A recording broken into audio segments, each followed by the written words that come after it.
They called it mercy, what her mother-in-law did. That's the word that keeps me up at night. Mercy. As if selling a woman to the winds of the desert, no ceremony, no witness, just a horse and a direction and a door that wouldn't open again, was an act of grace rather than an act of erasure. I've catalogued 17 cases of women returned to their families as failures. Failures of the womb, the records say. Failures of fate. But Kaya's file didn't say failure. It said removed. I found that word on a Tuesday. I sat with it for 3 hours before I could write anything else in my log. Removed. Like a splinter. Like a bad season's crop. Like something that had been a mistake from the beginning. What I didn't know, what no one thought to write down, was what happened to her after the door closed. No one thought it mattered. I'm telling you now, it was the only part that ever did. What follows is not a story about infertility. It is a story about what women carry when they are told they are empty. And about a man who looked at a woman the world had discarded and saw, instead, everything worth keeping. My name is Adiz Nwosu, and I document what gets left out of the official record. That's the polite version. The version I give to territorial administrators and mission supervisors who want to know why a woman with a graduate degree in cultural anthropology is spending her third consecutive summer sleeping in a canvas tent 11 miles from the nearest paved road, cataloging Apache oral histories that the Bureau of Indian Affairs declared non-essential in 1994 and hasn't reconsidered since. The impolite version: I am here because someone has to be. And, because I have a personal gift, my grandmother would have called it a curse dressed in a nice blouse, for finding the stories that were never supposed to survive.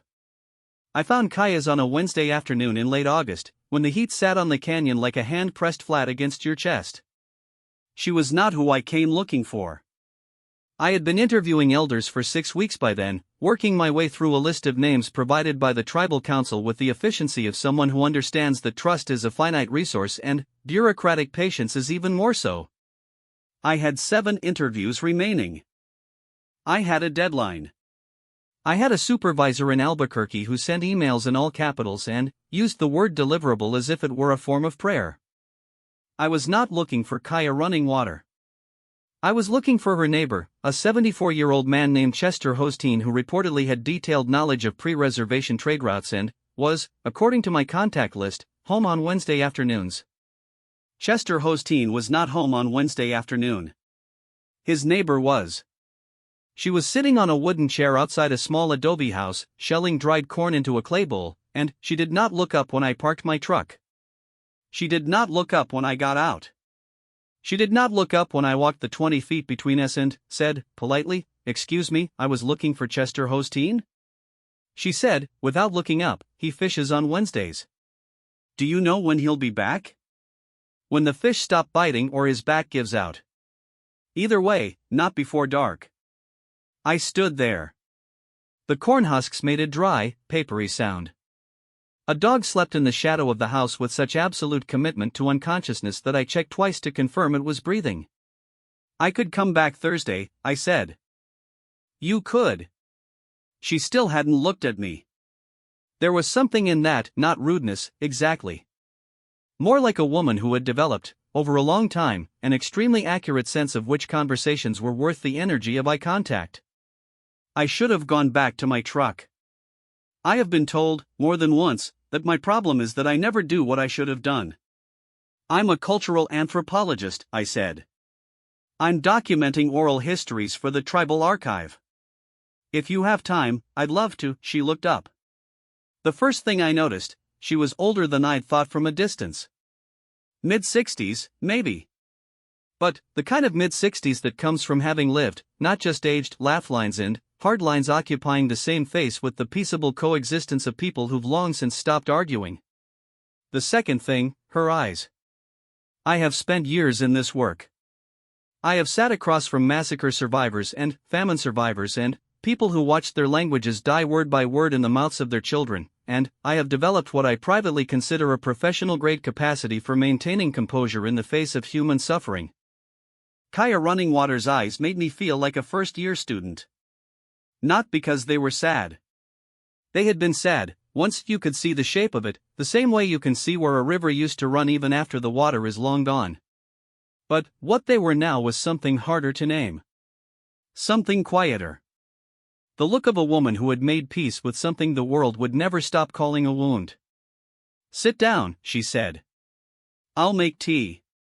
She told me, not all at once, not in order, and not without long silences that I learned quickly not to fill, the story of the first 28 years of her life. She was born in 1958, the second daughter of a family with 7 children and 40 acres of dry land that gave generously in good years and took everything back in bad ones. She was, by her own accounting, an unremarkable child, not the prettiest, not the smartest, not the funniest. But she was the one who noticed things. The one who could track a rabbit 3 hours after it had passed and read a storm in the way the horse's ears moved 2 days before it arrived. "My mother called it a gift," she said. "My father called it trouble." He was right about most things, my father. She married at 21. His name was Daniel Runningwater, and she described him the way people describe the weather on a day that changed everything, not with romance, but with the particular precision of memory, the way he stood at a slight angle when he was nervous, the way he smelled like pine resin and cheap soap, the way he laughed with his whole body and then looked slightly embarrassed about it afterward. "I loved him," she said. "And then, after a pause, he loved me." That part is important, because later people will tell you a story where it wasn't true. I want you to understand that it was true. I wrote, "He loved her." She is certain of this. Note the preemptive defense, she has had this contested before. The first year of marriage was good. The second was good. The third year was when his mother started keeping count. Nearly running water. I asked Kaya to describe her, and she set down her tea and looked at the middle distance for a long time. Long enough that I thought she might have decided not to answer.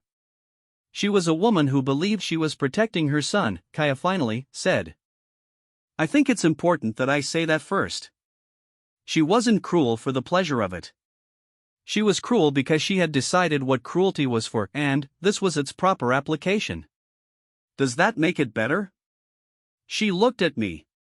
"No," I said. "No," she agreed. By the third year, Daniel's mother had begun the practice of visiting every Sunday and leaving behind, like a gift wrapped in good manners, a fresh layer of implication. The tea was never quite hot enough. The house was clean but not organized in the right way. Kaya worked outside the home at the school, teaching the younger children, which was fine, of course, nothing wrong with that, but wouldn't it be better to be home more, now that they were hoping for a family? Hoping for a family. That was the phrase. Not trying. Not working on. Hoping. As if Kaya's body were a coin toss and the outcome purely a matter of spiritual optimism. The third year became the fourth. The fourth became the fifth. No children came. I need to pause here and say something, because I've read enough case histories and enough ethnographic records to know how this part of the story usually gets told. It gets told as a medical fact. Subject was infertile. It gets told as a social consequence. Community pressure increased. It gets told, when the recorder is being careful and compassionate, as a tragedy, a woman who wanted something and didn't get it. What it almost never gets told is what Kaya told me it actually was.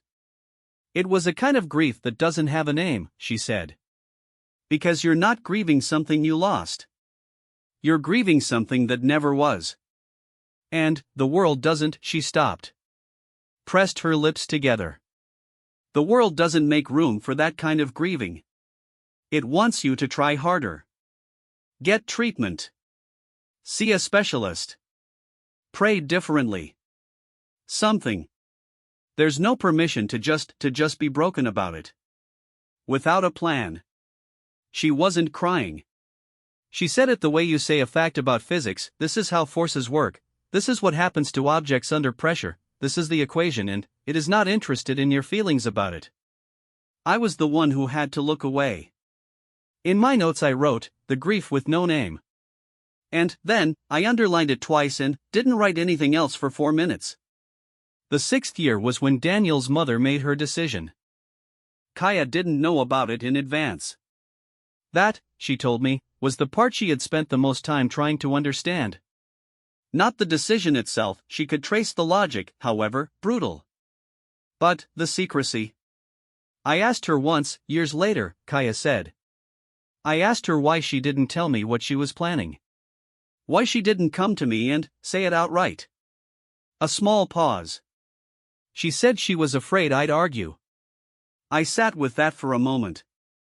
She was probably right, Kaya said, and there was something in her voice, not forgiveness, exactly. More like the exhausted absence of surprise. I would have argued. I would have fought for him. She knew that. So she did it while I was at work. She told Daniel. Another pause.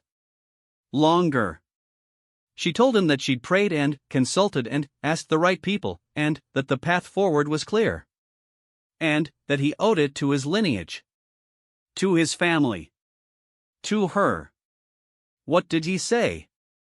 Kaya looked at her hands. He didn't argue either. She came home from school at 4 in the afternoon on a Thursday in November to find her bags packed and sitting outside the door. Not thrown outside. Not piled carelessly. Packed. Neatly. Which was, in some way, Kaya struggled to articulate, and I struggled to record without my pen going strange in my hand, worse than the alternative.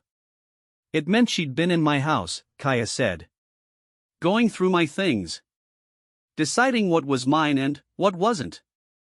Folding everything into neat piles, as if that made it, as if that was a kindness. Daniel was not there. Nayli was. She stood in the doorway of the house that was no longer Kaya's house and delivered what Kaya described in a flat voice entirely stripped of drama, which made it more devastating, not less, as a prepared statement. About the family's needs. About the future.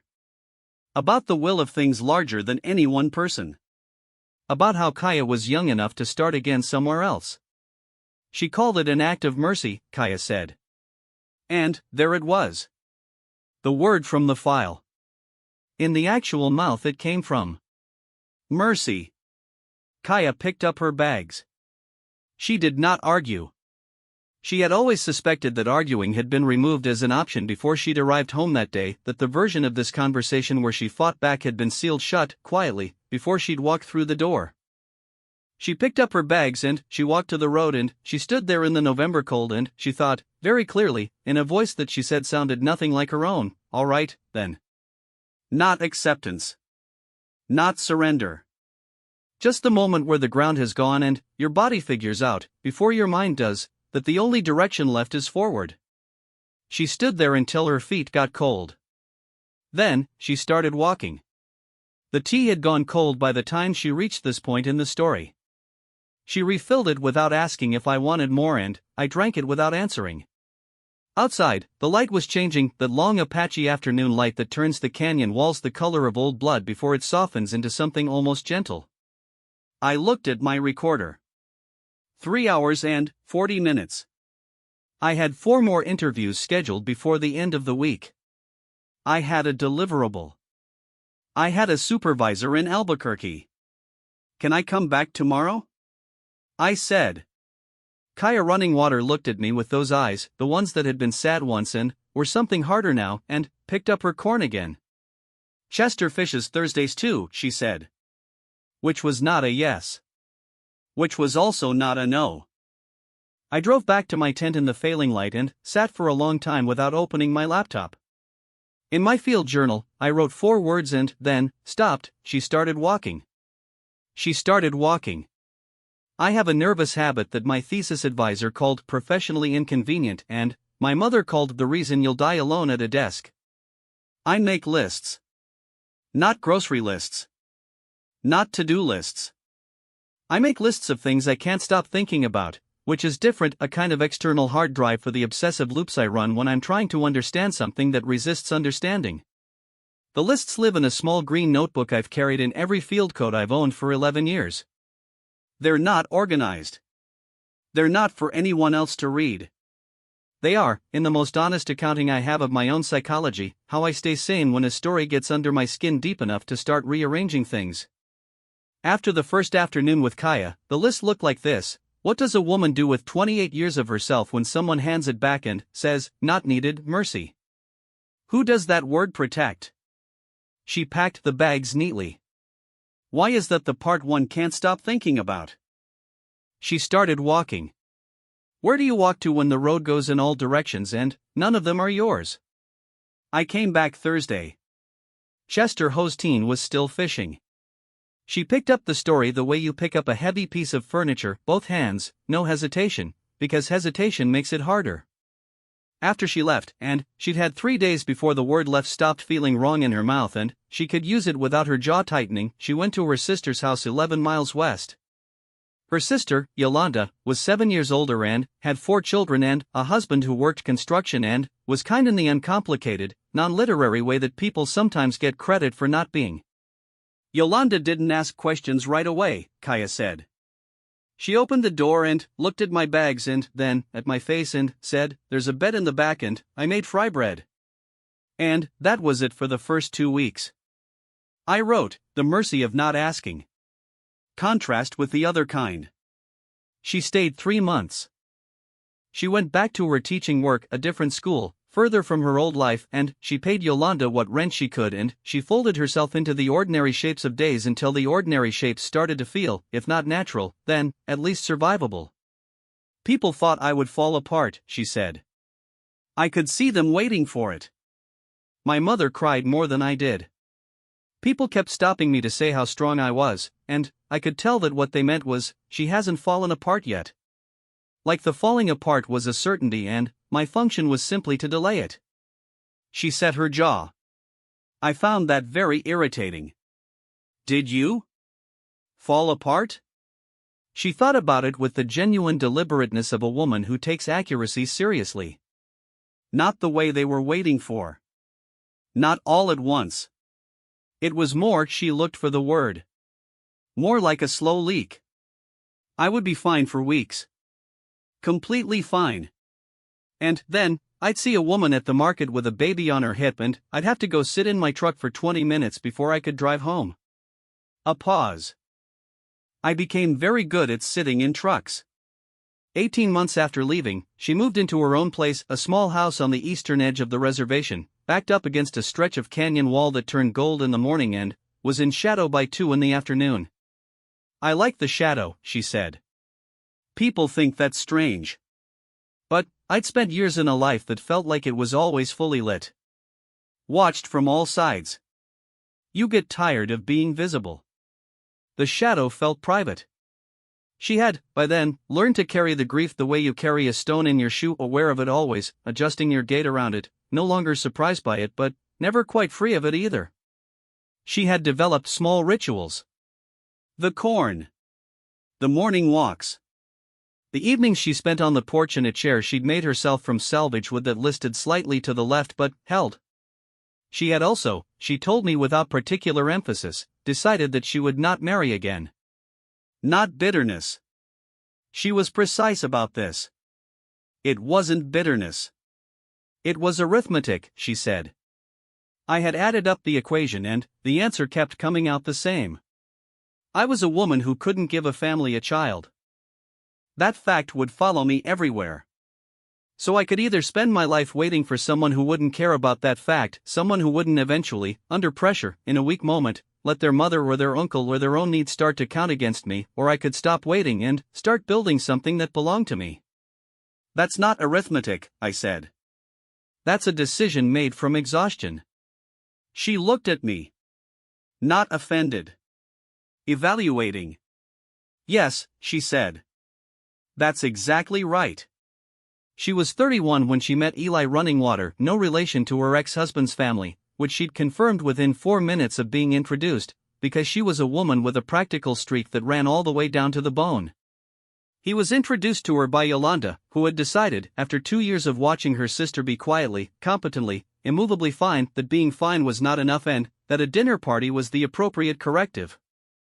She didn't tell me she was setting something up, Kaya said, and the look on her face was a very particular kind of fondness, the kind reserved for people who love you stupidly and sincerely and without sufficient regard for your stated preferences.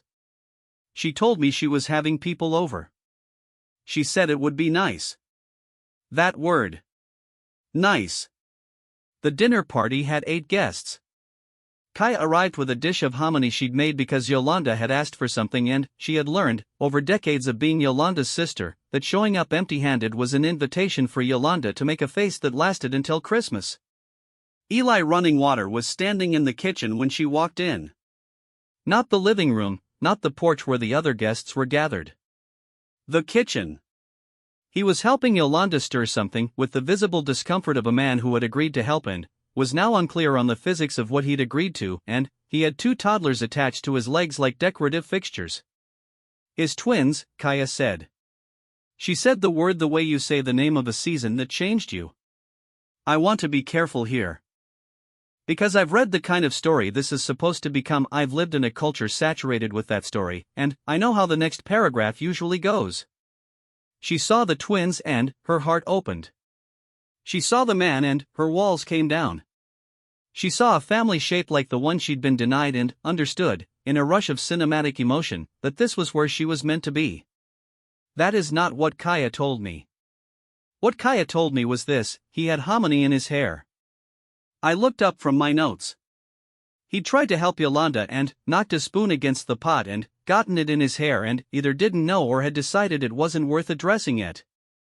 And one of his children, the boy, Marcus, was telling him very seriously about something that had happened at the playground that day, and Eli was listening to this child the way most people listen to heads of state. Complete attention. Completely absorbed. Like there was nothing more important in the world than understanding exactly what had happened on that playground. She paused. And I thought, that man has got hominy in his hair and he doesn't know it, and he is listening to his son like the world depends on it. Another pause. And then, I thought, I'm going to eat this dinner and go home. She ate the dinner. She went home. Yolanda called at 11:30 that night. She asked me what I thought. I said he seemed like a good father. She said, Kaya, he asked about you 3 times on the way out. I said that was very nice of him. She called me a flicker of something across her face. She used a word she doesn't often use for me. Did it work? She said it twice. For emphasis. What I keep returning to, in the section of my notes that is now 12 pages longer than any other section of any other interview I've conducted in 6 field seasons, is not the moment Kaya agreed to meet Eli for coffee. She agreed, 2 weeks after the dinner, with the resigned pragmatism of a woman surrendering to the inevitable, but what she told me she thought about on the drive there. She told me she thought about the bags. Neatly packed. Outside the door. She thought about Nayli's voice saying, she's young enough to start again somewhere else. And, she thought, not with anger, she was careful to say, not with the hot animal anger she'd carried for the first 2 years. Something colder and more structural. The thought of a woman who has been told, repeatedly and, by multiple means, that she is a certain kind of thing. A limited thing. A thing with a specific, quantifiable deficiency. I thought about the fact that I was driving to meet a man who had 2 children he hadn't asked me to produce, she said. And I thought about how strange it was how the thing they'd all decided was my fundamental failure was not actually a requirement at this table. Like showing up to an exam you've been dreading for years and finding out the question you memorized all the wrong answers for is not on the test. I didn't write that down immediately. I let it sit in the air of the room for a moment. Then, I wrote it down and drew a box around it. The coffee was 2 hours. He told her about his daughter's twins, 7 years old, and she told him about her teaching. They talked about the canyon and the school and the particular challenge of being 42 minutes from the nearest grocery store, and they both ordered pie, which Kaya considered a meaningful data point. We talked about ordinary things, she said. Not about his wife. His wife had died 4 years prior, a fact Yolanda had delivered along with the setup, and which Kaya had received as context, not as an emotional invitation. Not about my history. We talked about ordinary things, and it was very easy and very uncomfortable. Why uncomfortable? She looked at me like I'd asked why water was wet. Because easy things are terrifying, she said. Hard things make sense. You know how hard things work. You know where they go and what they take from you and how long they last. Easy things. She shook her head. Easy things come out of nowhere and they take everything. He asked to see her again. She said she'd think about it. She thought about it for 4 days, which she described as 4 days of maintaining the exact same outward appearance of a woman who has things under control while internally conducting the kind of structural assessment you do when a building has been badly damaged and you're not sure whether it would be better to restore it or let it stand as ruins. She called Yolanda on the 5th day. Yolanda said, before Kaya could speak, "Don't you dare talk yourself out of this." Kaya said, "He has 2 children." Yolanda said, "I know. I can't, I know. He's going to want Kaya." Yolanda's voice, she said, went very quiet in the way it only went quiet when she meant something down to the foundation. Those little girls need someone who knows what it means to love something that isn't guaranteed. And so does he. And so do you. The silence lasted so long that Kaya thought the call had dropped. "You still there?" Yolanda asked. "I'm thinking," Kaya said. "I know. I'm waiting." She called Eli that evening. She told me what she said on that call with the same flat precision she used to describe everything, not performing modesty, not protecting the moment, just reporting it. She said, "I need to tell you something before this goes further. And I need you to know that I am not telling you so that you can reassure me. I am telling you so that you can make an informed decision." He said, "Okay." She told him. He was quiet for a moment. Then, he said, "Do you want more coffee? There's a place on the far side of the canyon that opens at 7. She said, "That was not the reaction I prepared for." He said, "What did you prepare for?" She said, "Sympathy. Reassurance. Possibly a graceful exit." He said, "Kaya. I have 2 7-year-olds who woke me up at 5 a.m. this morning to watch a caterpillar on the porch. My life is already very full." She said she held the phone for a long time after that. Not because she was moved. Because she was terrified. The light had completely gone by the time she reached this point. The canyon was dark and the stars were performing their nightly show of aggressive magnificence and I had missed dinner and not noticed. I looked at my green notebook. The list had grown. A man with hominy in his hair who listens like the world depends on it. Easy things are terrifying. Hard things make sense. Those little girls need someone who knows what it means to love something that isn't guaranteed. I asked her, "What were you most afraid of?" She didn't hesitate. "That I would love them," she said. "The girls. That I would love them and, then, something would take that too." The night made no response to this. Stars don't, in my experience, have particularly good bedside manner. Did it? I asked. She was quiet long enough that I thought she was going to make me wait until tomorrow. "Come back Friday," she said. Friday. Chester Hosteen was, I was told by his wife when I knocked at 9 a.m., fishing. She seemed to think I was there for Chester. I did not correct her. Kaya answered the door before I knocked, which told me she'd seen my truck from the window, which told me something I added to my list without writing it down. She had made coffee. Real coffee, not the powdered stuff I'd been living on for 6 weeks. There was a plate of something that turned out to be dried apricots and I ate 4 of them before I remembered I was supposed to be professional. She noticed. She moved the plate closer to me. "Eli's daughters," I said. "Start there."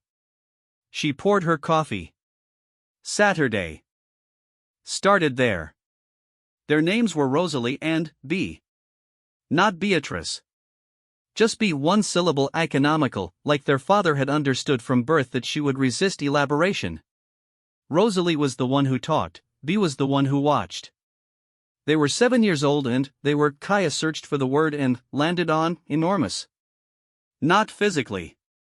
In personality. The kind of children who take up room through sheer force of presence, who make adults feel slightly amateur. "The first time I came to the house for dinner," Kaya said, "Rosalie asked me 6 questions before I'd put my bag down. What was my name, where did I live, did I have any children, did I like horses, had I ever been to New Mexico, and what was my favorite color?" "What did you say?" To the third one. I said no. Kaya looked at her coffee. She said, "That's okay, we don't have any either." I stopped writing. She meant cats, Kaya said. Their father had said no to a cat. She was establishing that we had something in common. A pause. It took me a moment to understand that. There is a kind of love that announces itself loudly, that comes in with narrative weight and cinematic music and the conviction of its own importance. Every story has one. Every story celebrates one. Kaya did not fall in love with Rosalie and be that way. She fell in love with them the way rust forms, without announcement, in conditions that seem like just ordinary weather, until one morning you look and the iron has become something else entirely. Rosalie had decided, with the democratic certainty of a 7-year-old, that Kaya was her project. She asked questions with the focus of a doctoral student and the tact of a golden retriever, meaning none, but also entirely without malice. She wanted to know things. She wanted to know everything. She informed Kaya, at their second meeting, that she had looked up Apache teachers on the school computer and that Kaya's job was very important and that she herself had been told she talked too much in class but that this was probably a misdiagnosis. She was completely right, Kaya said, with what I can only describe as proud exasperation. It was a misdiagnosis. B said less.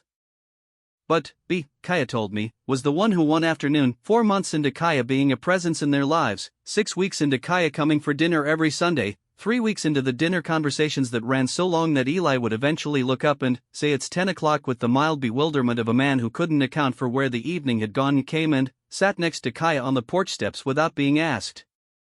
Not talking. Not doing anything. Just sitting.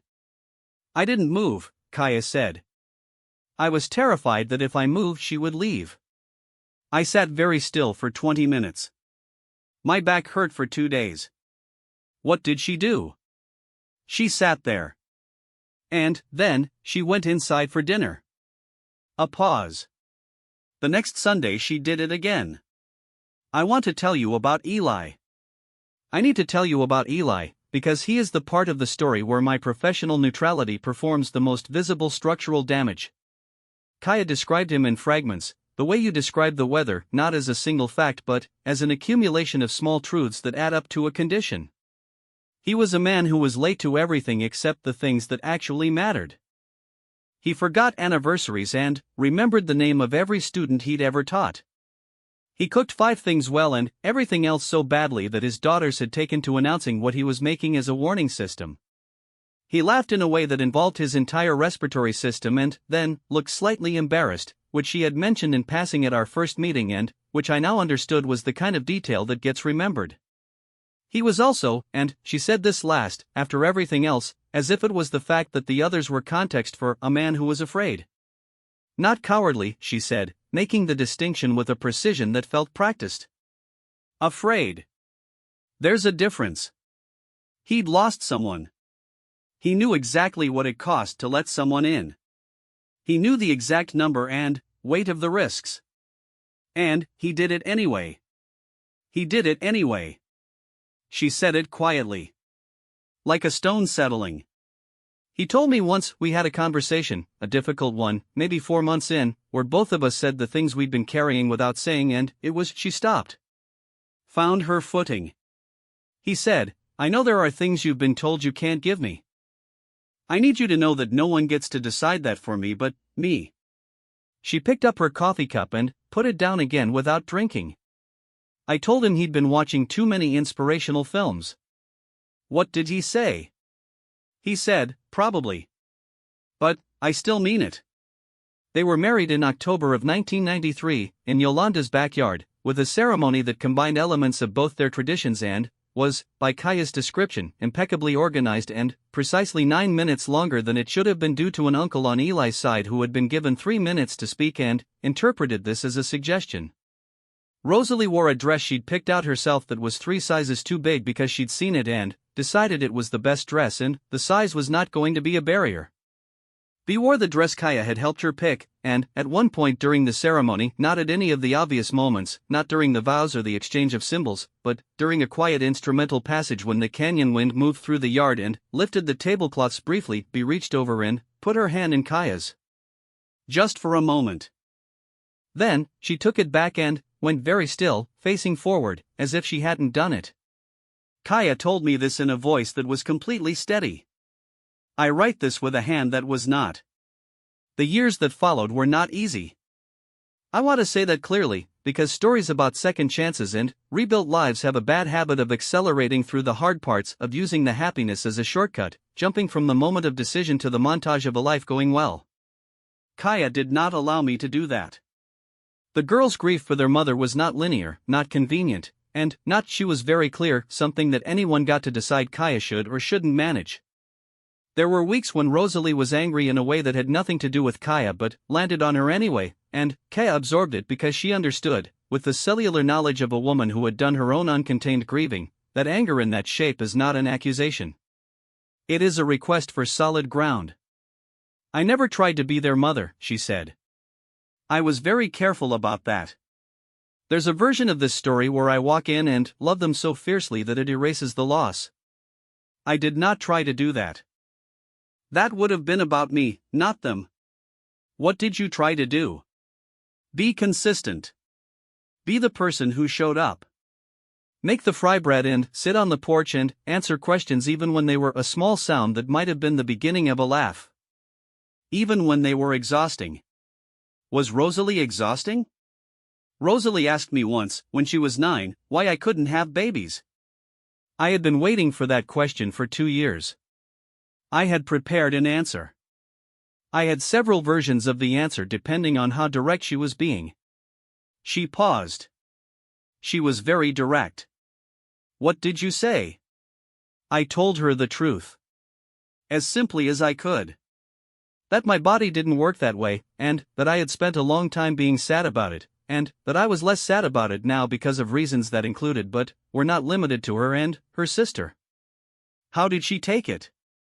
Kaya's face did a complicated thing. She thought about it for about 30 seconds.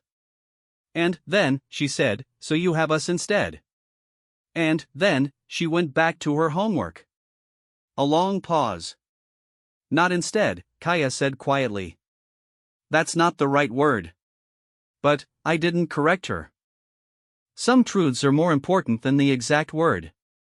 The hard conversation I had not yet asked about came up on its own, the way hard things sometimes do sideways, while you're looking somewhere else. Kaya had been talking about the school, and about a student she'd had in the 90s who'd struggled and then gone on to do something astonishing that she mentioned without details to protect his privacy. And then, she stopped, mid-sentence, and looked at the window, and said, Nayli came to the wedding. I didn't move. Eli's family invited her, they knew her, distantly, the way everyone out here knows everyone distantly. And, I didn't know she was coming. I saw her across the yard before the ceremony. She was quiet for a moment. She was old. She looked old. She was wearing her good dress. What did you do? I finished walking to my place in the ceremony. Did you speak to her? Afterward. Briefly. She turned her coffee cup in her hands. She said I looked well. I said thank you. She started to say something else and I said a pause. I said, I forgave you because I needed the weight off, not because you deserved it. And then, someone called me over and I went. The air in the room did something. Was that true? I asked. That you'd forgiven her? The question sat there longer than any other I'd asked. It was true that I'd put her down, Kaya said finally. Whether that's forgiveness is something I've gone back and forth on. But, I stopped carrying her. That's what I know is true. She looked at me. Some loads aren't worth the destination. I drove back to my camp that night in the particular state I've learned to recognize in myself after the kind of conversation that takes something out of you and puts something else in, a quiet, slightly dizzy accounting. Like the room is the same size but the furniture has been rearranged. My list, I was less sad because of reasons that including but not limited to her and her sister. The porch. The hand. 20 minutes of back pain. Not instead. But she didn't correct her. I put her down. Not forgiveness. Not rage. The third thing.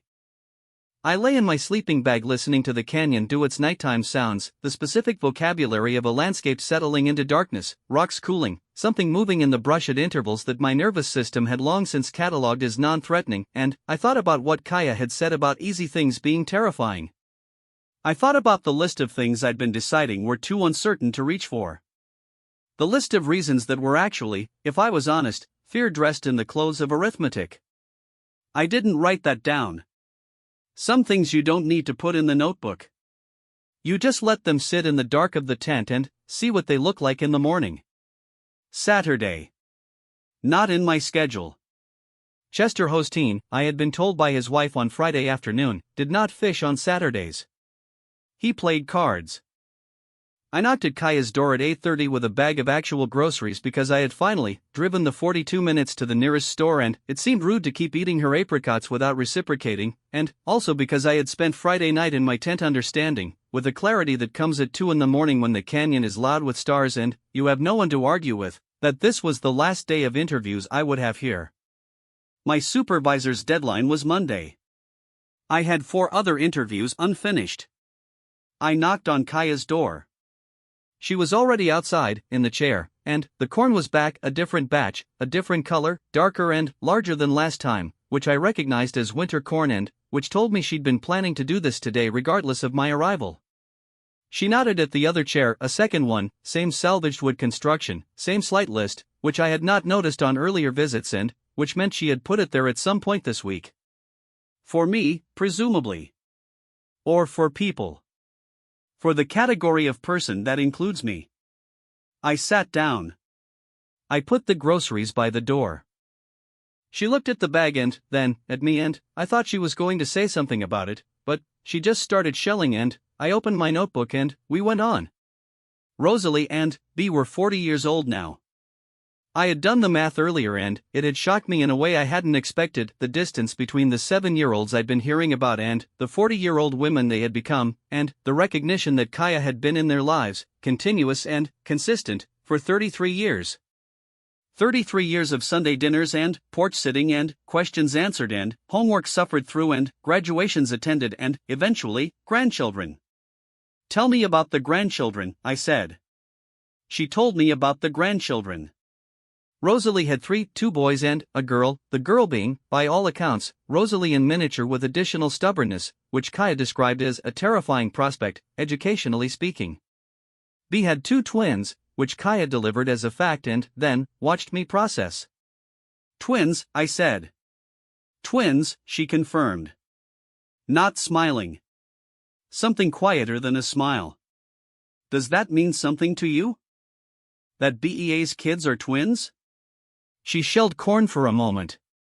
B said, when she found out, she called me before she called her father, which I'm not supposed to be moved by, and I am, she called and she said, Mom. A pause. She's called me that since she was 12. She decided. I didn't ask. Another pause. She said, Mom, they're twins. And she was laughing, but she was also crying. The way you do when something is so big that the emotion doesn't know which direction to go. And I sat on the phone with her for 40 minutes and we talked about names and what the guest room would need and nothing important and everything important. The corn made its papery sound. And after, Kaya said, after I hung up, I sat in the kitchen for a while. And I thought about the woman who drove to have coffee with a man she was terrified of because her sister had used a word twice. And I thought she stopped. I waited. I thought she didn't know. That woman, driving to have coffee. She didn't know what she was driving toward. She thought she was going to be polite and careful and manage her expectations and protect herself from the next loss. A look at the canyon wall. She had no idea she was driving toward be calling her mom at 37 years old because twins. She had absolutely no idea. Eli died in 2019. She told me on a Saturday morning in the ordinary light of an ordinary canyon day, and the matter-of-factness of it was not detachment. I want to be very clear about that. It was the particular honesty of a woman who has processed something down to its essential weight and carries it now without performance. His heart. Fast. Not enough warning to be afraid, she said, which she had decided, after considerable time and argument with herself, to receive as a mercy. That word again. Different mouth. Different meaning. A real mercy, I said. She looked at me. Yes, she said. You learn the difference. She told me about the week after. The daughters, both of them, sleeping in her house for 4 nights because none of them wanted to be alone, and no one said that out loud, but no one had to. Rosalie talking the way Rosalie always talked, filling space, filling silence, filling every available surface with words as a form of love. Be not talking. Just being in the room. I thought about 1990, Kaya said. 20 minutes on the porch steps and she sat next to me without explanation. 30 years later she was doing it again. Different porch. Same bee. I had not cried in this interview. I want to say that clearly because it is relevant context for what happened next. She reached into the clay bowl and came up with an ear of corn that had something wrong with it, small, slightly twisted, a different structure than the others, and she set it to the side with the automatic efficiency of someone who has been doing this particular work for so long that the sorting is below conscious thought. And then she looked at it. Just for a moment. 2 seconds, maybe 3. Then she put it back in the good pile. She did it so naturally, so quietly, that I almost didn't register it, almost wrote it down as a neutral observation. Subject returned malformed ear of corn to main batch, the kind of bloodless notation that field work sometimes produces when the recorder is trying to stay clinical. I didn't write it down at all. I just watched her keep shelling. I have a theory about the stories that don't get recorded. It's not that no one thinks to write them down. It's that the person living them doesn't think they constitute a story.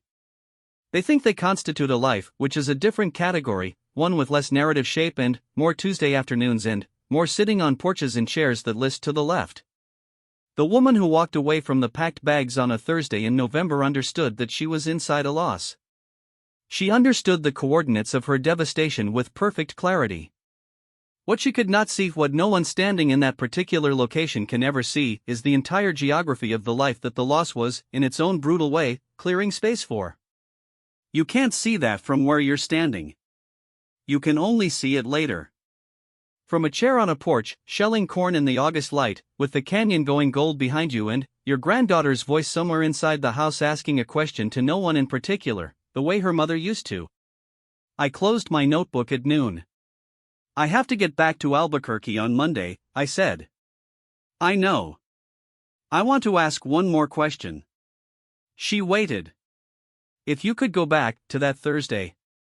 The bags. The door. What would you tell her? The woman standing in the road. Kaya set down her corn. She looked at the canyon for a long time.